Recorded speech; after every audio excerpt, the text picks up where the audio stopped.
नमस्कार। कबीर के दोहों की श्रृंखला में आज का दोहा है, पानी बिच मीन पियासी, मोहि सुन सुन आवे हांसी। घर में वस्तु नजर नहीं आवत, बन बन फिरत उदासी। आत्मज्ञान बिना जग झूठा, क्या मथुरा क्या काशी। इस दोहे की हम संदर्भ, प्रसंग और व्याख्या तथा विशेष टिप्पणी देखेंगे। चलिए बढ़ते हैं आगे संदर्भ की तरफ। संदर्भ कैसे लिखेंगे मैंने पिछले वीडियो में बताया हुआ है, यहाँ भी बताता हूँ, देखिएगा।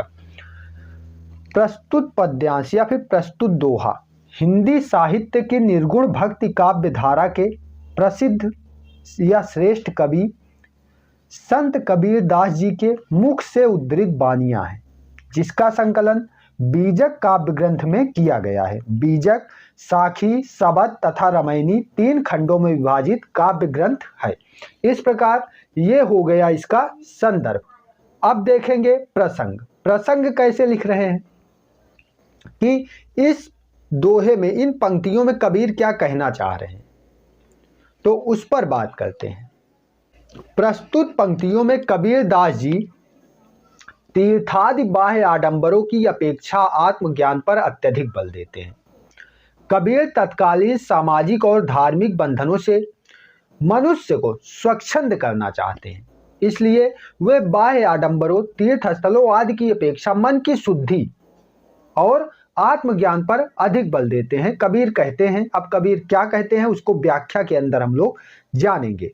बढ़ते हैं व्याख्या की तरफ। पानी बिच मीन पियासी, मोहि सुन सुन आवे हांसी। घर में वस्तु नजर नहीं आवत, बन बन फिरत उदासी। आत्मज्ञान बिना जग झूठा, क्या मथुरा क्या काशी। यहां बीच का मतलब हुआ बीच, हांसी का अर्थ होगा हंसी। तो यहां पर कबीर कह रहे हैं पानी बिच मीन पियासी, मोहि सुन सुन आवे हांसी। कबीर कहते हैं कि पानी में मीन अर्थात मछली प्यासी है, ऐसा ये सुनकर मुझे हंसी आ रही है।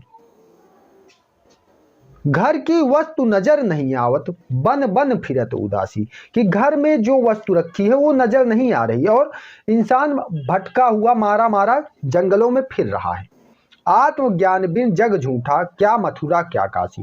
कि यहाँ कबीर कहते हैं कि आत्मज्ञान के बिना जग झूठा है, सारा संसार अंधकारमय है, चाहे मथुरा चले जाओ चाहे काशी चले जाओ। तो इस प्रकार इसका भावार्थ जो निकल रहा है वो यह निकल रहा है कि पानी बिच मीन प्यासी, मोहि सुन सुन आवे हांसी। कि पानी बिच अर्थात जो आत्मा है, जो मनुष्य है, उसी के अंदर ईश्वर का निवास है, किंतु वह व्यक्ति, वह मनुष्य ईश्वर को अपने अंदर न ढूंढकर अर्थात आत्मज्ञान न प्राप्त करके बाहर ढूंढ रहा है। कि घर की वस्तु नजर नहीं आवत, बन बन फिरत उदासी। कि अपने अंदर आत्मज्ञान को नहीं प्राप्त कर रहा है, ईश्वर को नहीं प्राप्त कर रहा है, जो कि उसके अंदर निवास कर रहा है, उसके प्रत्येक रग रग में समाया हुआ है, प्रत्येक सांसों में समाया हुआ है।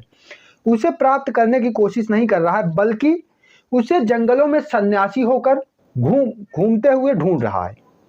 आत्मज्ञान बिना जग झूठा।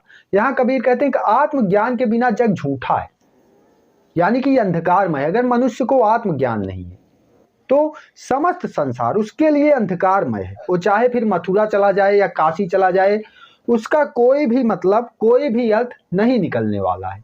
अतः सर्वप्रथम हमें आत्मज्ञान प्राप्त करने पर बल देना चाहिए। अगर हमें आत्मज्ञान होगा तभी हम मथुरा काशी जाकर वहां उस ईश्वर का, उस परम सत्ता का आनंद ले पाएंगे।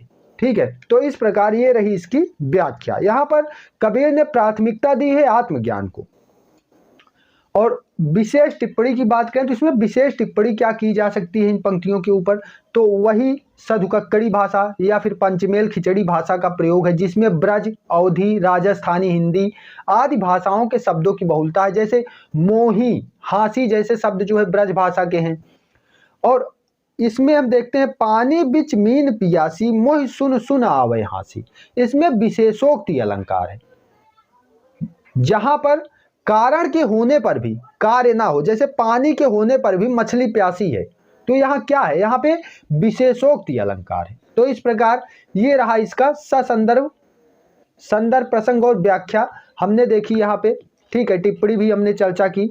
अब इसके बाद नेक्स्ट वीडियोज में हम भी कबीर की इस श्रृंखला को कंटिन्यू रखेंगे। मिलते हैं फिर अगले वीडियो में, तब तक के लिए धन्यवाद।